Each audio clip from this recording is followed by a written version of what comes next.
So, it's Mark Devlin backstage at the Swish Ball in Swindon. There's lots of smart, well-dressed people here tonight. And there's Ronnie Herel.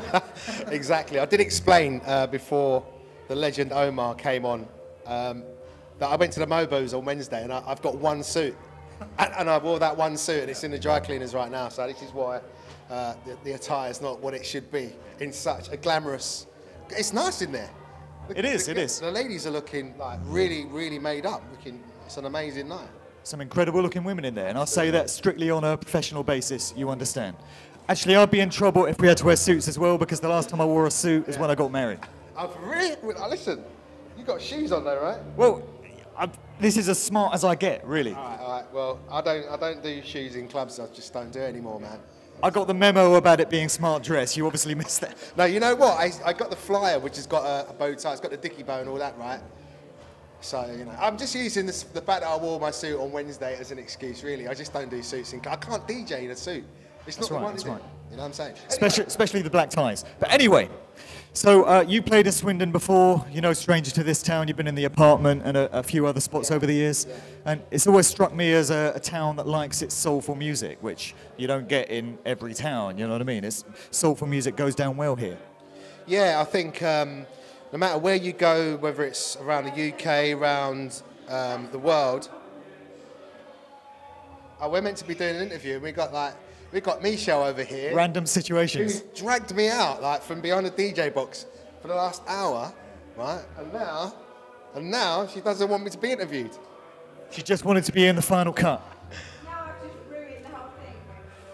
That's what editing is for. So listen, talking about the fact that the Swindon crew just love it soulful. It's like you always get asked what your favourite places to DJ and what separates different towns and different places. Well, Swindon definitely loves their kind of 90s. I'd say a very, very 90s R&B flavour.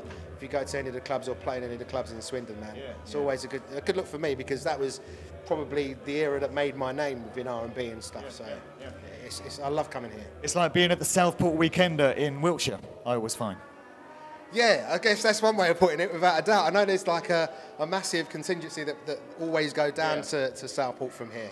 The steppers, man, they always get the coach down here, and from Reading as well, they always go down to Southport. I know most of them are booked already, so it's nice to see them up here again. It's always a pleasure. Really welcoming as well, like they've always sort of said welcome back whenever I come. They know their tunes. They do. I've got to shout out my man DJ Trust, who we lost back in the day as well. He was the first person to ever bring me out in Swindon. I'll never forget that, brother, and may you rest in peace. Yeah, he's a great guy. Yeah, he was. So we were having a conversation earlier about music now, maybe as opposed to music back in the 90s, which is our era. How are you feeling about where music is at right now? Because we were talking about how deep you have to dig to find the real quality stuff now, which maybe was a bit closer to the surface in previous eras. And obviously a lot has changed. So how do you feel about the whole situation with music right now?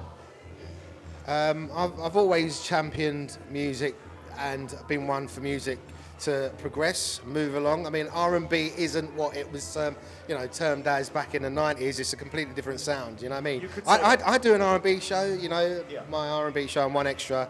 So it's on a Monday night, so I'm quite lucky whereby I don't have to play the daytime, the popular stuff all the time throughout the show. I like to come in up-tempo and stuff, but what's going on with a lot of the music, R&B-wise, is it's very electronic.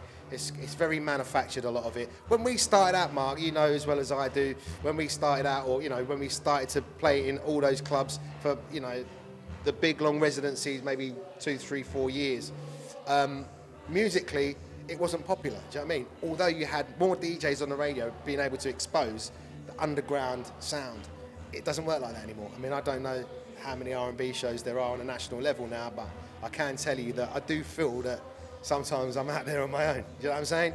So it's still out there. You've still got people like Mario making great records, music, Soul Child, Dwelle. There's so many great artists still making music. Jill Scott, she's just put out a new album, and like a Vaults album. There you go. Michelle loves Jill Scott. People like Eric Roberson, the albums are still there, but it's if it doesn't get exposure on, the national stations or even the regional stations, the commercial stations, then it's always going to stay on the ground. So if you still love it, you can find it. You just got to really hunt for it. What I feel has changed in a big way now is the type of music that gets termed as R&B. Yeah, Obviously, yeah. you do an R&B radio show, and we've spoken about some of the names that we would understand R&B to be represented by. Absolutely. But these days, you know, Lady Gaga and Jessie J and Katy Perry even. Pause. Jessie's bad. Jessie can really sing. She's got an incredible voice. You've got to remember that she wants to sell loads of albums. She's signed to a major label, and in order for her to do that, you know, she has to make popular sounding records. But she's an incredible vocalist. Let's not get that twisted. But I hear what you're saying. You know, you got some of the stuff Flo that gets Rida. turned Flo on. Rida. Listen, just for the record, Flo Rida is not R&B.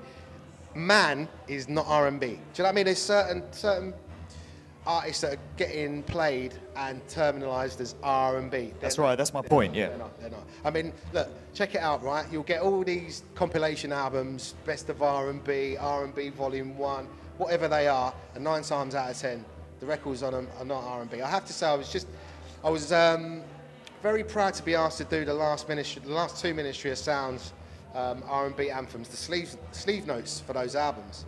And when I looked at the track list, I wasn't pleasantly surprised by the fact Ministry know what they're doing anyway, but the track list was just authentic R&B. You had a load of Teddy Riley cuts on there. You had like TLC. You know, records that were written by Babyface and, you know, L.A. Reid. They were the original sort of. No David Guetta. No, there was no David Guetta. Who is he? R&B? Is he R&B? Well, that's what I mean. A lot of people would term his music R&B now. Everyone, all the terms are twisted these days. No, man. I've not heard David Guetta being termed as R&B. I've not heard that, but you know, it wouldn't surprise me. It wouldn't surprise me. But look, Mark, I know what you're saying. Really and truly, what we got to do, we got to just keep doing what we're doing, man. We play music. People, You got to roll with it or get out of the game, really. And the likes of Swindon, they ain't ready for that. They're coming to hear proper music. You know what I'm saying? Yeah. So as long as they're still there to play music to, we're going to do it. Exactly. Yeah. I mean, personally, I find it a pleasure to come to somewhere like Swindon where your music is appreciated and you don't have to water it down and people just take it at face value. Not too many towns where you can do that. Swindon has always happily been in that case. Yeah. I mean, there are certain places where you can go. I think it's important as well, like, you know, we're DJs, we've been there for a little while, for us to kind of have our own nights and roll with our own nights so we can play and outlet the music that we're really feeling, whether it's old classic. It's so nice to see the legendary Omar perform live on stage out there.